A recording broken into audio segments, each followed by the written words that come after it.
उस एक पल के बारे में सोचिए जब आप किसी झुग्गी बस्ती की तस्वीर देखते हैं या किसी गांव में रहने वाले एक गरीब मजदूर के बारे में पढ़ते हैं जो दिन के 150 रुपए से भी कम में गुजारा करता है। आपके दिमाग में क्या आता है? शायद लाचारी, बेबसी और ये सोच कि वो लोग बस किसी तरह दिन प्रतिदिन हाथ से मुंह तक की जिंदगी जी रहे हैं, जो भी कमाते हैं तुरंत खर्च कर देते हैं। अब क्या होगा अगर मैं आपसे कहूँ कि ये तस्वीर, ये सोच अब तक का सबसे बड़ा धोखा है? क्या होगा अगर मैं आपसे कहूँ कि दुनिया के सबसे गरीब लोग असल में आपसे और मुझसे कहीं ज्यादा एक्टिव, क्रिएटिव और सोफिस्टिकेटेड फाइनेंशियल मैनेजर्स हैं? ये कोई मजाक नहीं है, न ही कोई मोटिवेशनल बात। ये एक चौंका देने वाली सच्चाई है जिसे हम आज उजागर करेंगे। इस वीडियो के अंत तक आप गरीबी को फिर कभी उसी नजर से नहीं देख पाएंगे। आप उस छिपे हुए वित्तीय जीनियस को समझेंगे जो दुनिया की सबसे मुश्किल परिस्थितियों में जिंदा रहने के लिए जरूरी है। और आप ये भी जानेंगे कि उनकी असली समस्या पैसे की कमी नहीं, बल्कि एक और गहरी छिपी हुई चीज की कमी है। लेकिन आप मेरी बात पर यकीन क्यों करें? ये ज्ञान किसी एक इंसान की राय नहीं है। ये ज्ञान आता है एक लैंडमार्क स्टडी से, एक ऐसी किताब से जिसने गरीबी को देखने का दुनिया का नजरिया ही बदल दिया। इस किताब का नाम है पोर्टफोलियो ऑफ द पुअर और इसे लिखने वाले कोई साधारण लेखक नहीं है। इसे लिखा है दुनिया के छोटी के विश्वविद्यालयों प्रिंसटन, NYU और हार्वर्ड के 4 प्रमुख अर्थशास्त्रियों की एक टीम ने। इन लोगों ने सिर्फ ऑफिस में बैठकर थ्योरी नहीं बनाई, उन्होंने सालों तक बांग्लादेश, भारत और दक्षिण अफ्रीका के 250 से ज्यादा गरीब परिवारों के साथ समय बिताया। उन्होंने उनकी वित्तीय जिंदगी की एक एक पाई, एक एक लेन देन की डायरी बनाई। उन्होंने उन लोगों के साथ बैठकर ये समझा कि वो अपने पैसे का प्रबंधन असल में करते कैसे हैं। ये कोई अनुमान नहीं है, ये जमीनी हकीकत है जो आंकड़ों और सच्ची कहानियों पर आधारित है। तो चलिए अब उस सबसे बड़ी गलतफहमी से पर्दा उठाते हैं जो हम सब गरीबी के बारे में पालते हैं। वो सबसे बड़ी गलतफहमी है कि गरीब लोग हैंड टू माउथ जीते हैं, यानी पैसा हाथ में आया और सीधे मुंह में चला गया, बचा कुछ नहीं, सोचा कुछ नहीं। लेकिन जब इन अर्थशास्त्रियों ने उन परिवारों की असल वित्तीय डायरी को देखा तो उनके होश उड़ गए। उन्होंने देखा कि ये परिवार जो हर रोज अस्तित्व के लिए लड़ रहे थे, वो लगभग कभी भी अपनी पूरी कमाई तुरंत खर्च नहीं करते थे। इसके बजाय वो लगातार पैसे का प्रबंधन कर रहे थे, बचत कर रहे थे, उधार ले रहे थे, उधार चुका रहे थे और पैसा उधार दे भी रहे थे। उन्होंने एक ऐसी चीज बनाई जिसके बारे में किसी ने सोचा भी नहीं था, एक पोर्टफोलियो। स्क्रीन पर देखिए, ये किसी अमीर बिजनेसमैन का नहीं, बल्कि बांग्लादेश के एक साधारण रिक्शा चालक हामिद और उसकी पत्नी खादेजा का फाइनेंशियल पोर्टफोलियो है। उनके एसेट्स यानी उनकी संपत्ति की तरफ देखिए। लाइफ इंश्योरेंस में $76, एक रिश्तेदार को $40 का कर्ज दिया हुआ है और माँ बाप के पास सुरक्षित रखने के लिए $30 भेजे हुए हैं। अब उनकी लायबिलिटीज यानी उनकी देनदारी की तरफ देखिए। एक माइक्रो फाइनेंस संस्था से $153 का कर्ज, पड़ोसियों से $14 का बिना ब्याज का कर्ज और दुकानदार का $16 का उधार। ये हाथ से मुंह तक की जिंदगी नहीं है, ये एक एक्टिव, जटिल और सोचा समझा मनी मैनेजमेंट है। और ये देखते ही दिमाग में एक जबरदस्त सवाल उठता है, क्यों एक इंसान जो मुश्किल से अपने परिवार का पेट पाल पा रहा है, उसे इतनी जटिल वित्तीय जिंदगी जीने की क्या जरूरत है? वो क्यों नहीं बस जो कमाता है उसे खाकर सो जाता है? ये सवाल ही इस किताब का दिल है और इसका जवाब एक 3 सिर वाले राक्षस में छिपा है। एक ऐसी ट्रिपल वामी जो उनके जीवन को एक लगातार चलने वाली वित्तीय शतरंज की बाजी बना देती है। तो ये 3 सिर वाला राक्षस क्या है जिसने दुनिया के करोड़ों लोगों को एक अंतहीन वित्तीय शतरंज खेलने पर मजबूर कर दिया है? ज्यादातर सरकारें, संस्थाएं और हम जैसे आम लोग इस राक्षस के सिर्फ एक ही सिर को देखते हैं और उसी से लड़ने की कोशिश करते हैं। वो सिर है लो इनकम यानी कम आमदनी। हमें लगता है कि गरीबों की समस्या बस इतनी है कि उनके पास पैसा कम है, अगर हम उनकी आमदनी बढ़ा दें तो सब ठीक हो जाएगा। ये सच है, पर ये अधूरा सच है। ये उस राक्षस का सिर्फ 1/3 हिस्सा है। किताब हमें उस राक्षस के दूसरे और ज्यादा खतरनाक सिर से मिलवाती है और वो है इरेगुलर इनकम यानी अनियमित आमदनी। सोचिए, आपकी महीने की तनख्वाह 20,000 रुपये है। अब कल्पना कीजिए कि आपका बॉस आपको ये 20,000 रुपये एक साथ देने के बजाय हर रोज अलग अलग रकम देता है। किसी दिन वो आपको 500 रुपये देता है तो अगले 3 दिन कुछ भी नहीं। फिर एक दिन वो आपको 1,000 रुपये देता है और फिर अगले दिन सिर्फ 50 रुपए। आपकी कुल आमदनी अभी भी 20,000 ही है। लेकिन क्या अब आपकी जिंदगी पहले जितनी आसान रही? बिल्कुल नहीं। अब आपको हर रोज ये हिसाब लगाना पड़ेगा कि घर का राशन कैसे आएगा, बच्चों की स्कूल की फीस कैसे जाएगी और मकान का किराया कैसे जुड़ेगा। आपकी जिंदगी अब बजट बनाने की नहीं, बल्कि हर रोज कैश फ्लो मैनेज करने की एक मुश्किल पहेली बन गई है। यही एक दिहाड़ी मजदूर या एक छोटे किसान की रोज की सच्चाई है। उनकी आमदनी का बहाव एक शांत सीधी नदी की तरह नहीं है। वो अनप्रेडिक्टेबल बाढ़ और सूखे का एक अंतहीन सिलसिला है। जिस दिन काम मिला उस दिन घर में खाना बना, जिस दिन काम नहीं मिला उस दिन। और यही हमें उस राक्षस के तीसरे और सबसे क्रूर सिर तक ले जाता है, अनप्रेडिक्टेबल इनकम, यानी अप्रत्याशित आमदनी। ये सिर तब हमला करता है जब आप सबसे ज्यादा कमजोर होते हैं। वो अनियमित आमदनी भी जो थोड़ी बहुत आ रही थी, वो अचानक बिना किसी चेतावनी के पूरी तरह से बंद हो जाती है। एक मजदूर सुबह काम पर जाता है और उसे पता चलता है कि आज साइट बंद है। एक किसान अपनी फसल की उम्मीद करता है और अचानक बेमौसम बारिश सब कुछ तबाह कर देती है। परिवार का कमाने वाला सदस्य अचानक बीमार पड़ जाता है और घर की आमदनी शून्य हो जाती है। ये है वो ट्रिपल वैमी, कम आमदनी, अनियमित आमदनी और अप्रत्याशित आमदनी। ये तीनों सिर मिलकर एक ऐसा चक्रव्यूह बनाते हैं जिससे निकलना लगभग नामुमकिन हो जाता है। आपको एहसास होता है कि गरीबों का ये जटिल पोर्टफोलियो, ये बचत, ये कर्ज, ये सब कुछ अमीर बनने के लिए नहीं है। ये एक डेस्परेट, हर रोज चलने वाली जंग है इस ट्रिपल वामी से लड़ने के लिए। उनका असली मकसद, उनकी जिंदगी का सबसे बड़ा वित्तीय लक्ष्य इस तूफानी कैओटिक कैश फ्लो को किसी तरह एक शांत, स्थिर और भरोसेमंद आमदनी में बदलना है। सिर्फ इसलिए ताकि वो हर रोज बिना नागा किए अपने परिवार की थाली में खाना रख सकें। फाइनेंशियल मैनेजमेंट उनके लिए एक शौक या निवेश नहीं है, ये जिंदा रहने का औजार है।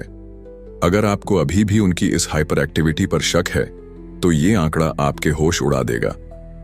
किताब ने जब इन परिवारों के पूरे साल के फाइनेंशियल फ्लोज को जोड़ा, यानी उन्होंने कितना पैसा कर्ज लिया, कितना चुकाया, कितना बचाया और कितना निकाला, तो एक अविश्वसनीय सच सामने आया।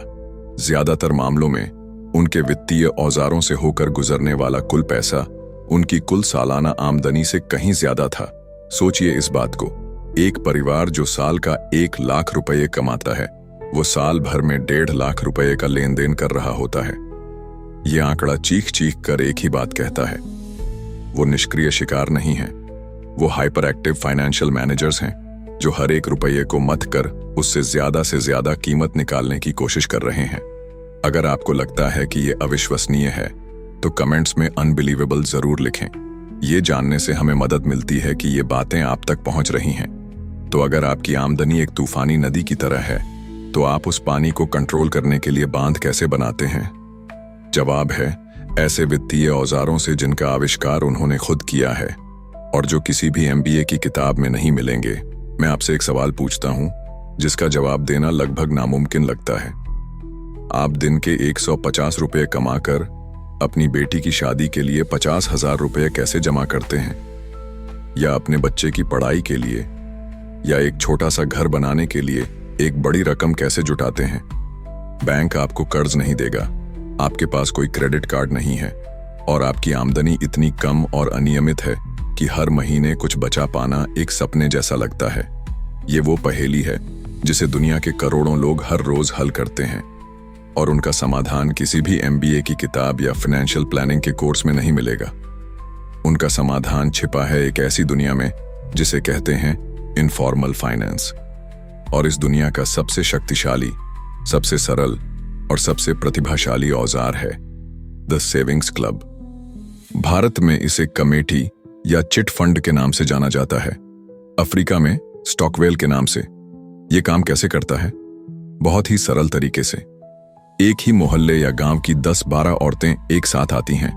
वो तय करती हैं कि हर हफ्ते हर कोई 100 रुपए जमा करेगा, यानी हर हफ्ते कुल 1200 रुपए जमा होते हैं और हर हफ्ते वो पूरी रकम, वो 1200 रुपए ग्रुप की किसी एक औरत को दे दी जाती है।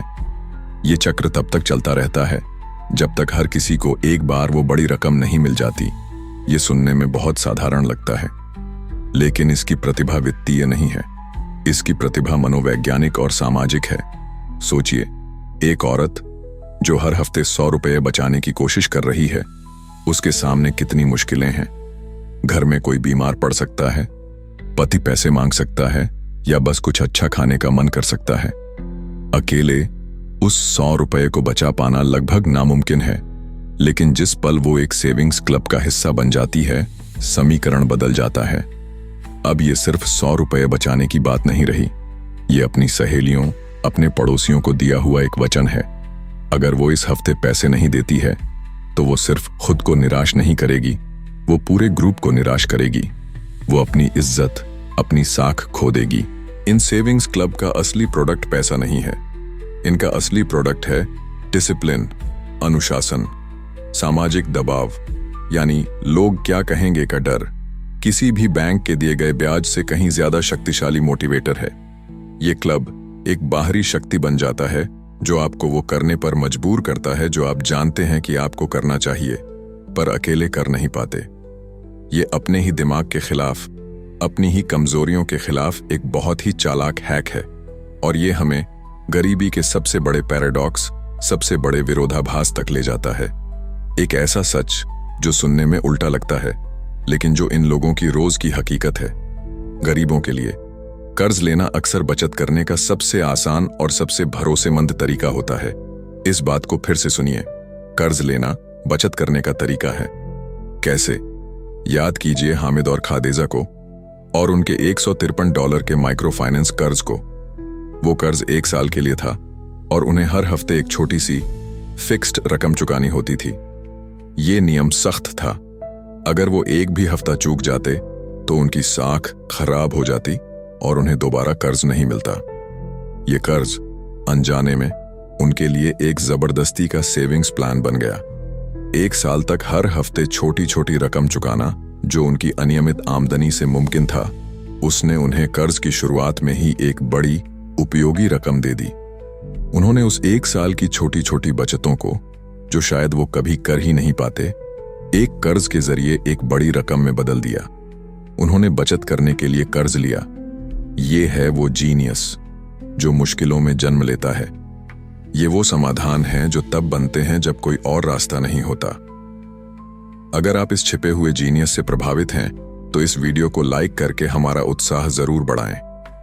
आपका एक लाइक हमें ऐसी और गहरी बातें आप तक लाने की प्रेरणा देता है। लेकिन ये औजार, ये प्रतिभाशाली तो हैं, पर वो नाजुक भी हैं। वो भरोसे और सामाजिक रिश्तों के धागों से बुने हैं। उनमें कोई सरकारी सुरक्षा नहीं है, कोई कानूनी अनुबंध नहीं है। तो क्या होता है जब इस नाजुक सिस्टम पर असली जिंदगी का सबसे बड़ा, सबसे क्रूर दबाव पड़ता है? जब मौत दरवाजे पर दस्तक देती है। जिंदगी में कुछ ऐसी सच्चाइयां हैं जिनसे कोई नहीं बच सकता, और उनमें सबसे बड़ी है मौत। अमीर लोगों के लिए ये एक भावनात्मक त्रासदी होती है, लेकिन गरीबों के लिए ये एक भावनात्मक त्रासदी होने के साथ साथ एक विनाशकारी वित्तीय सुनामी भी होती है। एक ऐसी लहर जो एक ही झटके में सालों की मेहनत, बचत और उम्मीदों को बहाकर ले जा सकती है। और दुनिया में शायद ही कोई ऐसी जगह हो जहां ये सुनामी इतनी भयानक रूप से आती हो जितनी कि दक्षिण अफ्रीका में। यहां सामाजिक इज्जत और परंपरा के कारण किसी अपने का अंतिम संस्कार करना एक बहुत बड़ी और बहुत महंगी जिम्मेदारी होती है। एक साधारण अंतिम संस्कार पर होने वाला खर्च एक गरीब परिवार की 7-8 महीने की कुल आमदनी के बराबर हो सकता है। सोचिए, कल्पना कीजिए कि आपके परिवार में कोई गुजर गया है और आपको अगले कुछ ही दिनों में अपनी 8 महीने की सैलरी के बराबर कैश का इंतजाम करना है। आप कहां जाएंगे? आप क्या करेंगे? आपके बैंक अकाउंट में कुछ नहीं है। आपके रिश्तेदार खुद मुश्किल से गुजारा कर रहे हैं। ये एक ऐसी सिचुएशन है जो किसी के भी पैरों तले जमीन खिसका दे। और इसी पल, इसी चरम दबाव के क्षण में हम पोर्टफोलियोज ऑफ द पुअर का असली लाइव एक्शन देखते हैं। हम देखते हैं कि कैसे वो अपने सभी वित्तीय औजारों को एक साथ एक ही मकसद के लिए इस्तेमाल करते हैं। किताब हमें जोलिस्वा नाम की एक औरत की सच्ची, दिल दहला देने वाली कहानी में ले जाती है। उसकी मां बुसी सीवे का देहांत हो गया। जोलिस्वा के पास कोई बचत नहीं थी, लेकिन उसके कंधों पर अपनी मां को एक सम्मानजनक विदाई देने की पूरी जिम्मेदारी थी। तो उसने क्या किया? उसने एक भी औजार नहीं, बल्कि अपने पूरे वित्तीय तरकश का इस्तेमाल किया। उसने एक ऐसी रणनीति अपनाई जिसे किताब कहती है पैचिंग, यानी रिमेंड लगाना। जैसे एक मां फटे हुए कपड़े पर अलग अलग कपड़ों के टुकड़े लगाकर उसे फिर से पहनने लायक बना देती है, ठीक उसी तरह जोलिस्वा ने अलग अलग स्रोतों से पैसे के छोटे छोटे टुकड़े जोड़कर एक बड़ी रकम की चादर बुनी। पहला टुकड़ा, उसकी मां एक बेरियल सोसाइटी यानी अंतिम संस्कार के लिए बने एक सेविंग्स क्लब की सदस्य थी। वहां से उसे $155 कैश मिला। दूसरा टुकड़ा, उसकी मां एक और स्थानीय फ्यूनरल पार्लर के प्लान की भी सदस्य थी। वहां से उसे कॉफिन यानी ताबूत और अंतिम संस्कार की गाड़ी मिली, जिसकी कीमत $465 थी, और साथ ही दावत के लिए $464 का कैश भी मिला। लेकिन यह काफी नहीं था, बिल्कुल भी नहीं। तीसरा टुकड़ा, उसकी मां दो और छोटे छोटे सेविंग्स क्लब की भी सदस्य थी। जोलिस्वा ने उन दोनों से संपर्क किया और वहां से उसे कुल $155 और मिले। चौथा टुकड़ा, अब वो अपने रिश्तेदारों के पास गई।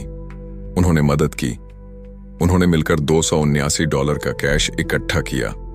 और पांचवा, सबसे बड़ा टुकड़ा, रिश्तेदारों ने सिर्फ पैसा नहीं दिया, उन्होंने 13 बकरियां भी दी। इन 13 बकरियों में से 10 को तुरंत अंतिम संस्कार की दावत के लिए काटा गया और बाकी 3 को 1 महीने बाद होने वाली एक और रस्म के लिए बचाकर रखा गया। देखिए ये क्या हो रहा है। ये कोई साधारण लेन देन नहीं है। ये एक जटिल मल्टी लेयर्ड वित्तीय ऑपरेशन है, जिसे एक ऐसी औरत चला रही है जिसके पास कोई फॉर्मल एजुकेशन नहीं है, लेकिन जिसके पास मुश्किलों से लड़ने का वो अनुभव है जो किसी भी बिजनेस स्कूल में नहीं सिखाया जाता।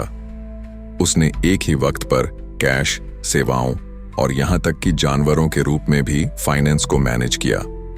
उसने अपने पूरे पोर्टफोलियो को, अपने हर एक सामाजिक और वित्तीय कनेक्शन को एक साथ काम पर लगा दिया। ये एक दिमागी ऑर्केस्ट्रा है जहां हर साज को ठीक समय पर ठीक सुर में बजाना जरूरी है। और अंत में वो कामयाब हुई। उसने अपनी मां को एक सम्मानजनक विदाई दी। ये कहानी हमें उस जीनियस को दिखाती है जो गरीबी में जन्म लेता है, लेकिन ये हमें उसकी क्रूरता भी दिखाती है।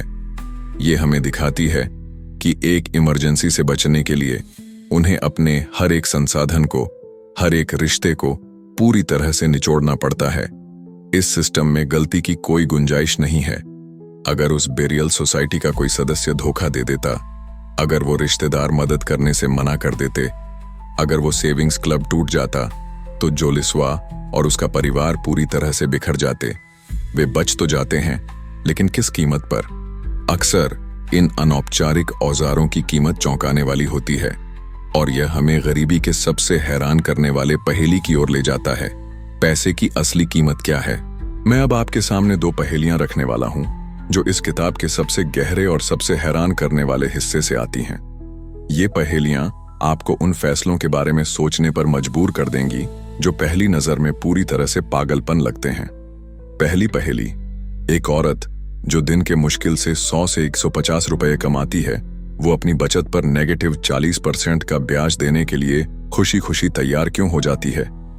वो एक ऐसी सर्विस क्यों इस्तेमाल करती है जहां वो 100 रुपए जमा करती है और उसे बदले में सिर्फ 60 रुपए वापस मिलते हैं? और दूसरी पहेली, एक दूसरा इंसान जिसके सेविंग्स अकाउंट में 5,000 रुपए पड़े हैं, वो अचानक जरूरत पड़ने पर उन 5,000 रुपए को निकालने के बजाय बाहर से किसी साहूकार से 200% के सालाना ब्याज पर 2,000 रुपए का कर्ज क्यों लेता है? क्या ये लोग मूर्ख हैं? क्या उन्हें गणित नहीं आती? या क्या वो पैसे की कीमत के बारे में कुछ ऐसा जानते हैं जो हम अपनी आरामदायक दुनिया में पूरी तरह से भूल चुके हैं? चलिए पहली पहेली को सुलझाते हैं। किताब हमें भारत की ज्योति और पश्चिम अफ्रीका के सूसू कलेक्टर्स की दुनिया में ले जाती है। ये वो लोग हैं जिनका काम बहुत सरल है। वो हर रोज अपने ग्राहकों, ज्यादातर छोटी मोटी दुकानदार औरतों के पास जाते हैं और उनसे दिन भर की कमाई से एक बहुत छोटी सी रकम, मान लीजिए 10 रुपए, इकट्ठा करते हैं। वो महीने के अंत तक हर रोज ऐसा करते हैं और फिर महीने के आखिर में वो उस औरत को उसकी पूरी जमा की हुई रकम, एक दिन की रकम काटकर वापस कर देते हैं। हाँ, आपने सही सुना, वो बचत करने के लिए एक फीस लेते हैं। हमारा पढ़ा लिखा लॉजिकल दिमाग चिल्लाता है, ये तो शोषण है, ये तो बेवकूफी है। लेकिन उस औरत के नजरिए से देखिए, वो जानती है कि अगर वो 10 रुपये अपनी जेब में रखेगी तो वो शाम तक खर्च हो जाएंगे। कोई बच्चा कुछ मांग लेगा, कोई जरूरत आ जाएगी या बस कुछ खरीदने का मन कर जाएगा। वो 10 रुपये उसकी उंगलियों से रेत की तरह फिसल जाएंगे। लेकिन जिस पल वो 10 रुपये ज्योति को दे देती है, वो पैसा एक अदृश्य तिजोरी में बंद हो जाता है। वो उसकी पहुंच से बाहर हो जाता है। ज्योति उसके लिए एक ह्यूमन सेविंग्स अकाउंट बन जाती है और महीने के अंत में जब उसे अपने बिजनेस के लिए नया माल खरीदने के लिए एक मुश्त 290 रुपये मिलते हैं तो वो एक दिन की कमाई यानी 10 रुपये की फीस को एक बहुत छोटी कीमत मानती है। और यहीं पर आपको वो आहा मोमेंट मिलता है। गरीबों के लिए पैसे की कीमत सिर्फ उसके ब्याज दर से नहीं मापी जाती। उनके लिए 3 चीजें किसी भी ब्याज दर से ज्यादा कीमती होती हैं। पहली है रिलायबिलिटी यानी विश्वसनीयता। ज्योति हर रोज आएगी, ये भरोसा अनमोल है। दूसरी है कन्वीनियंस यानी सुविधा। ज्योति खुद चलकर उसके दरवाजे तक आती है। ये सुविधा उसे बैंक की लंबी लाइनों और फॉर्म भरने की मुश्किलों से बचाती है। और तीसरी और सबसे जरूरी, डिसिप्लिन यानी अनुशासन। ज्योति उसे खुद की कमजोरियों से बचाती है। वो औरत ब्याज नहीं दे रही है, वो इन 3 सेवाओं के लिए एक फीस चुका रही है। वो अपनी बचत की सुरक्षा के लिए भुगतान कर रही है। अब दूसरी पहेली पर आते हैं। अपनी बचत होने के बावजूद महंगे ब्याज पर कर्ज क्यों लेना? ये फैसला भी पहली नजर में अतार्किक लगता है, लेकिन किताब हमें बताती है कि ये एक बहुत ही सोचा समझा रणनीतिक फैसला है। उस इंसान के लिए उसके बैंक में पड़े 5,000 रुपये सिर्फ पैसे नहीं हैं, वो उसका इमरजेंसी फंड है। वो उसकी आखिरी सुरक्षा दीवार है जो उसे और उसके परिवार को किसी बड़ी तबाही जैसे कोई बीमारी या दुर्घटना से बचाएगी। उस दीवार को एक छोटी अस्थायी जरूरत के लिए तोड़ना, जैसे बच्चे की स्कूल की फीस भरना, बहुत बड़ा जोखिम है। क्या पता अगर उसने आज 2,000 रुपये निकाल लिए तो कल उसे 20,000 की जरूरत पड़ जाए। तो वो क्या करता है? वो उस दीवार को सुरक्षित रखता है। वो अपनी आखिरी सुरक्षा कवच को हाथ नहीं लगाता और उस छोटी जरूरत को पूरा करने के लिए वो बाहर से एक महंगा कर्ज लेता है। वो जानता है कि उस कर्ज का ब्याज ज्यादा है, लेकिन वो ये भी जानता है कि उस कर्ज का दबाव उसे जल्दी चुकाने के लिए मजबूर करेगा। और इस पूरी प्रक्रिया में उसका असली खजाना, उसका इमरजेंसी फंड सुरक्षित रहता है। वो ब्याज नहीं चुका रहा है, वो अपनी मन की शांति, अपनी सुरक्षा की भावना को बनाए रखने के लिए एक इंश्योरेंस प्रीमियम चुका रहा है। तो अब आप क्या समझते हैं? वो लोग अतार्किक नहीं हैं, वो एक अलग तरह के तर्क का इस्तेमाल कर रहे हैं। एक ऐसा तर्क जो सिर्फ स्प्रेडशीट्स और इंटरेस्ट रेट्स पर नहीं, बल्कि इंसानी मनोविज्ञान, सामाजिक दबाव और अस्तित्व के गहरे डर पर आधारित है। वो पैसे की असली छिपी हुई कीमत को समझते हैं। लेकिन अगर उनके औजार इतने प्रतिभाशाली हैं, तो फिर वो गरीब क्यों हैं? क्योंकि ये औजार जितने चालाक हैं, उतने ही नाजुक और अक्षम भी हैं। तो क्या होता है जब हम इन नाजुक अनौपचारिक औजारों को कुछ आधुनिक, भरोसेमंद और खास उनके लिए डिजाइन की गई चीज से बदलते हैं? हमने अब तक क्या देखा है? हमने देखा है कि दुनिया के सबसे गरीब लोग निष्क्रिय शिकार नहीं, बल्कि हाइपर एक्टिव फाइनेंशियल मैनेजर्स हैं। हमने उस ट्रिपल वैमी को समझा है जो उन्हें हर रोज एक वित्तीय जंग लड़ने पर मजबूर करती है। हमने उनके बनाए हुए प्रतिभाशाली लेकिन नाजुक औजारों जैसे सेविंग्स क्लब्स को देखा, और हमने पैसे की कीमत के उस छिपे हुए तर्क को समझा है जो उनकी दुनिया को चलाता है। लेकिन उनकी हर कहानी में, हर रणनीति में एक कमी है, एक दुख है। उनके औजार भरोसेमंद नहीं हैं। उनका सेविंग्स क्लब टूट सकता है, वो साहूकार धोखा दे सकता है और उनके घर में रखा पैसा चोरी हो सकता है। वो हर रोज एक ऐसे सिस्टम के साथ जी रहे हैं जिसमें कुछ भी निश्चित नहीं है। तो क्या होता है जब इस अनिश्चितता के रेगिस्तान में भरोसे का एक नखलिस्तान आता है? क्या होता है जब हम उन नाजुक अनौपचारिक औजारों को कुछ आधुनिक भरोसेमंद और खास उनके लिए डिजाइन की गई चीज से बदलते हैं? यहीं पर कहानी में माइक्रो फाइनेंस की एंट्री होती है और पोर्टफोलियोज ऑफ द पुअर हमें बताती है कि माइक्रो फाइनेंस की असली क्रांति गरीबों को कर्ज देना नहीं थी। ये तो साहूकार भी सदियों से कर रहे थे। माइक्रो फाइनेंस की असली, गहरी और दुनिया बदल देने वाली क्रांति थी रिलायबिलिटी, विश्वसनीयता। सोचिए, एक ऐसी संस्था जिसका कर्मचारी हर हफ्ते ठीक समय पर बिना नागा किए आपके गांव आता है। एक ऐसी संस्था जो आपको ठीक उतनी ही रकम देती है जिसका उसने वादा किया था, बिना किसी रिश्वत के। एक ऐसी संस्था जिसके नियम साफ और पारदर्शी हैं। एक ऐसी दुनिया में जहां कुछ भी भरोसे के लायक नहीं, न बिजली, न पानी, न सरकार, वहां एक भरोसेमंद वित्तीय पार्टनर का मिलना किसी चमत्कार से कम नहीं है। और मोहम्मद यूनुस और ग्रामीण बैंक जैसे अग्रदूतों का असली जीनियस क्या था? उन्होंने कोई नया आविष्कार नहीं किया, उन्होंने बस दो दुनियाओं की सबसे अच्छी चीजों को मिला दिया। उन्होंने इनफॉर्मल वर्ल्ड का सबसे अच्छा हिस्सा लिया, यानी छोटे छोटे लगातार होने वाले लेन देन जो गरीबों के अनियमित कैश फ्लो से मेल खाते थे, और उन्होंने फॉर्मल वर्ल्ड का सबसे अच्छा हिस्सा लिया, यानी नियम, अनुशासन और सबसे बढ़कर विश्वसनीयता।